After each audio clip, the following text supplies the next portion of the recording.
নমস্কার, আমি আলপনা ধর এনি 24-এ আপনাদেরকে স্বাগত। মাতৃভূমির সেমিফাইনালে জামালপুর জাতীয় ক্রীড়া দিবসে সংবর্ধিত 4 ক্রীড়াবিদ প্রত্যাশিতভাবে মাতৃভূমি cup prize money knockout football টুর্নামেন্টের সেমিফাইনালে পৌঁছালো 2024 সালের অন্যতম খেতাবি দাবিদার তথা গত বছরের রানার্স আপ জামালপুর এফসি।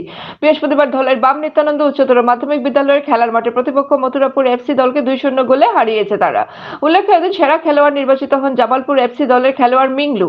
তার হাতে man of the match trophy তুলে দেন প্রাক্তন ফুটবলার নারায়ণ চন্দ্র দাস। শুক্রবার তৃতীয় কোয়ার্টার ফাইনালে ব্রাইট স্টার ক্লাব ও ইসলামাবাদ 11 ব্রাদার্স পরস্পরের মুখোমুখি হবে।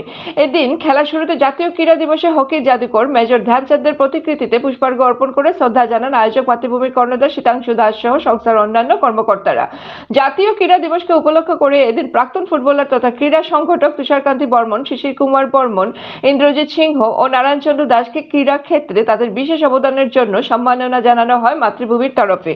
আপনারা দেখছেন এনি 24 চ্যানেল। এভাবে আরো খবর পেতে এনি 24 ইউটিউব চ্যানেলকে সাবস্ক্রাইব ও ফেসবুক পেজকে ফলো করে আমাদের পাশে থাকুন।